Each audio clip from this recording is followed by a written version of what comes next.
menjelaskan mengenai filosofi dan definisi dari pendidikan inklusi. Alangkah lebih baiknya kalau kita mengetahui lebih dulu apa yang melatar belakangi adanya pendidikan inklusi. Seperti yang kita tahu, keberadaan anak berkebutuhan khusus di masyarakat masih belum sepenuhnya dapat diterima, sehingga banyak hak anak-anak berkebutuhan khusus yang belum dapat terpenuhi, baik bidang sosial, hukum, ataupun pendidikan.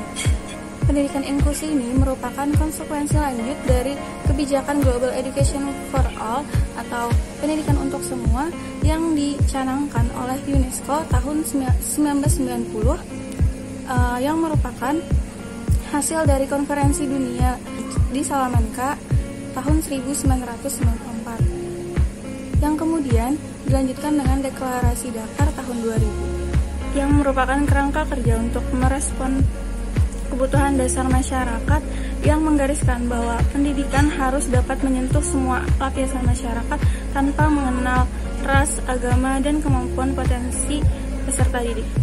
Selanjutnya mengenai filosofi dari pendidikan inklusi. Landasan filosofi utama yang dalam penyelenggaraan pendidikan inklusi di Indonesia adalah filsafat Pancasila yang memiliki semboyan yaitu Bhinneka Tunggal Ika, berbeda-beda tetapi tetap satu jua, yang merupakan lambang dari dan simbol pengakuan bahwa Indonesia merupakan negara multibudaya, multietnik, multibahasa, adat istiadat, agama, dan kepercayaan sebagai sebuah kekayaan yang harus dijaga dan dipelihara serta dikembangkan dalam kerangka NKRI.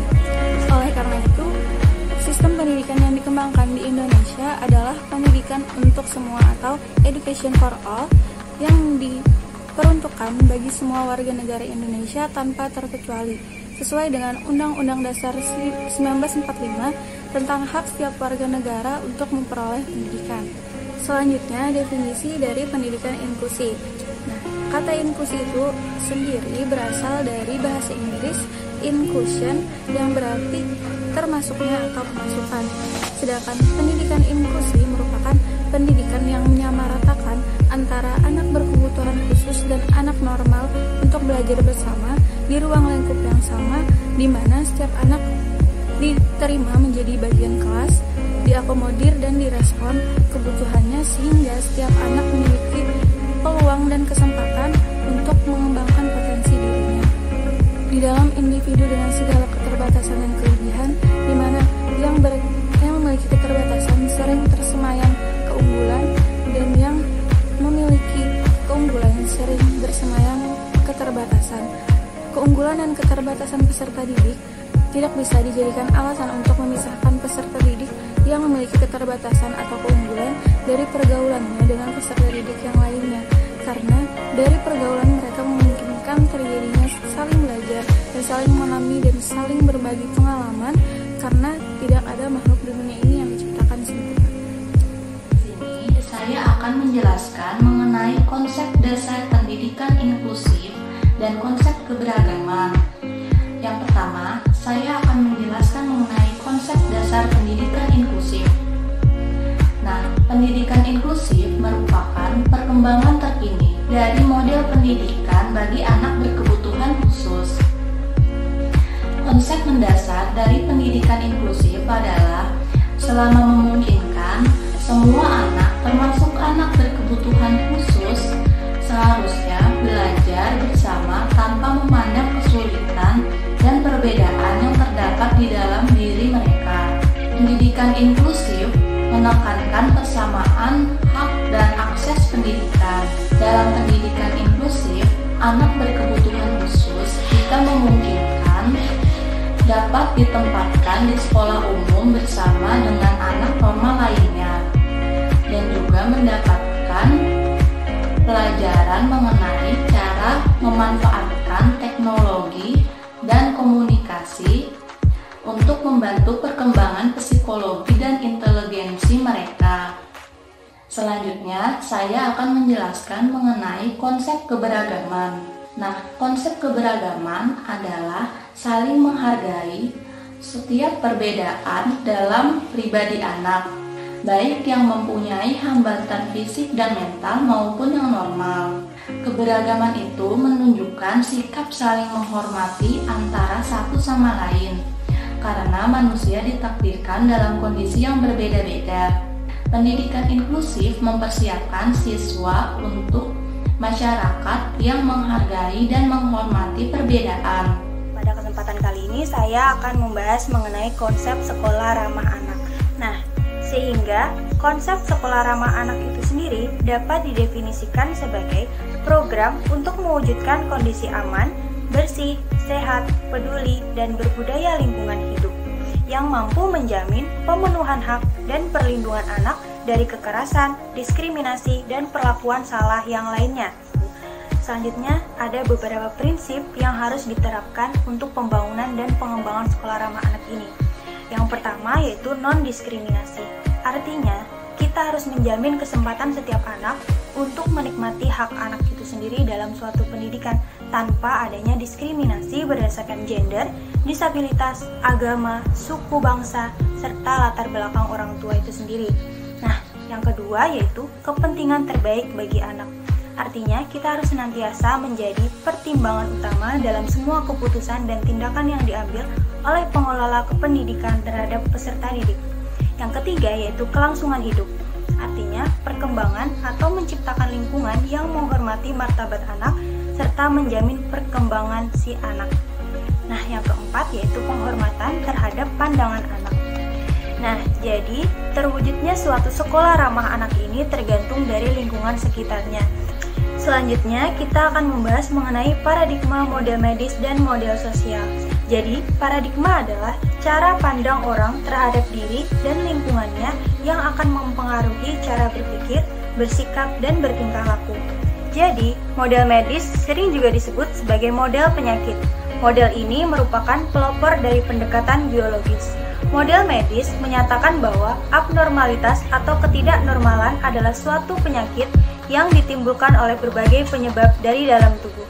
Dalam model medis, penyandang disabilitas sering dipandang sebagai suatu sumber masalah. Jadi, model sosial mengemukakan bahwa hambatan sistematik, sikap negatif, dan pengucilan oleh masyarakat, baik disengaja ataupun tidak sengaja, yang berarti bahwa masyarakat merupakan faktor utama dalam membuat penyandang cacat tidak dapat berpartisipasi penuh dalam masyarakat tertentu.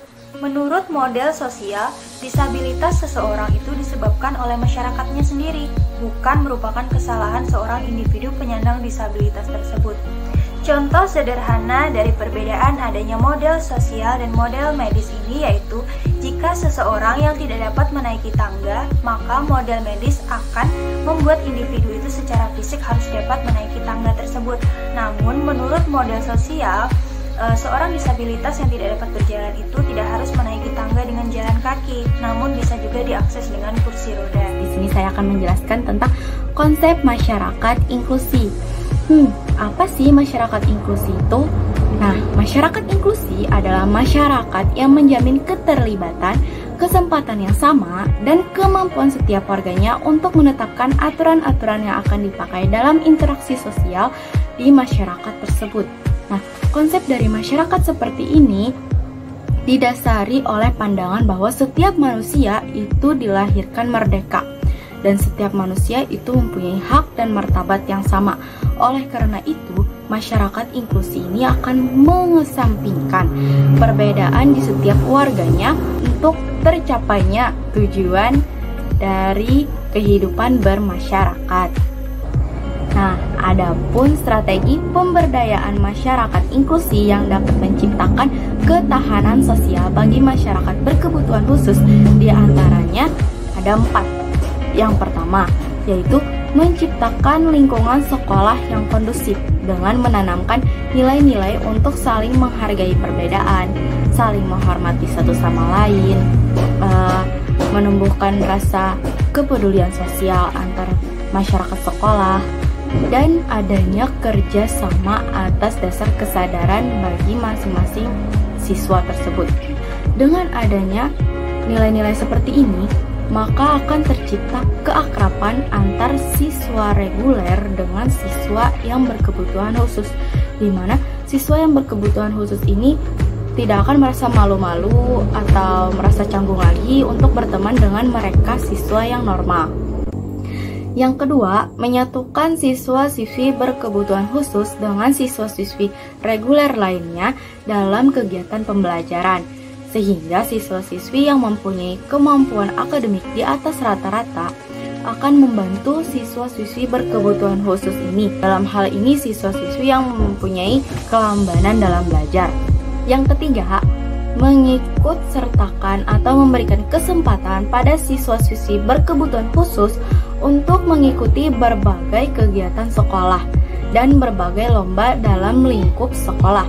Misal, menjadi petugas upacara bendera, mengikuti lomba 17-an di sekolah, kelas meeting, dan lain sebagainya. Yang keempat, itu menjalin komunikasi yang baik antara pihak sekolah dengan wali murid dalam rangka mensukseskan program-program inklusi, khususnya dalam meningkatkan ketahanan sosial pada anak-anak berkebutuhan khusus. Baiklah, mari kita lanjutkan dengan pembahasan terakhir, yakni manfaat dari pendidikan inklusi. Apa sih manfaatnya? Nah, yang pertama, manfaat bagi negara. Pendidikan inklusi akan menjadikan negara menjadi lebih maju karena telah tercipta SDM yang lebih berkualitas sebagai hasil dari terdidiknya generasi penerus bangsa tanpa pandang bulu. Kemudian, pendidikan akan lebih merata bagi seluruh kalangan, serta terbebas dari hambatan fisik dan mental. Dengan demikian, pendidikan telah terlaksana berdasarkan asas demokrasi, keadilan, dan tanpa diskriminasi. Selain itu, memperbesar peluang tercapainya program-program pendidikan yang telah direncanakan, seperti program wajib belajar 12 tahun. Hal ini akan menghasilkan output yang bagus bagi kelangsungan pola pendidikan suatu negara. Selanjutnya, yang kedua adalah manfaat bagi anak pada umumnya. Pendidikan inklusi akan membuat anak pada umumnya belajar mengenai keterbatasan dan keunikan dari temannya. Mereka pada akhirnya akan mau menerima perbedaan dan beradaptasi dengan perbedaan tersebut. Kemudian menumbuhkan rasa toleransi, empati, dan simpati terhadap orang lain, sehingga kepekaan sosial mereka berkembang. Selain itu, anak akan terlatih dan terbiasa untuk menghargai dan merangkul perbedaan dengan menghilangkan budaya labeling atau memberi cap negatif kepada orang lain. Nah, selanjutnya, yang ketiga adalah manfaat bagi anak berkebutuhan khusus. Dengan pendidikan inklusi, ABK atau anak berkebutuhan khusus akan memperoleh hak berupa pelayanan pendidikan yang sama dengan anak pada umumnya. Hal ini akan meningkatkan kepercayaan diri sebagai modal utama mereka dalam menghadapi kehidupan masyarakat di masa mendatang. Menyatunya pola interaksi antara ABK dengan anak pada umumnya akan memberi sugesti dan keyakinan bagi mereka bahwa ABK juga bisa menjadi insan yang terampil dan berprestasi. Nah, selain itu, ABK juga memiliki kesempatan untuk belajar bersama dalam lingkungan akademis yang terinklusi. Menurut laporan UNESCO tahun 2003, serta berdasarkan laporan terkini lainnya, menunjukkan bahwa ketika pendidikan inklusi diterapkan, ternyata terjadi peningkatan prestasi dan hasil belajar bagi semua anak secara signifikan. Nah, sekian penjelasan dari kelompok kami. Terima kasih atas perhatian kalian. Salah dan silap mohon maaf. Wabillahi taufik wal hidayah. Wassalamualaikum warahmatullahi wabarakatuh.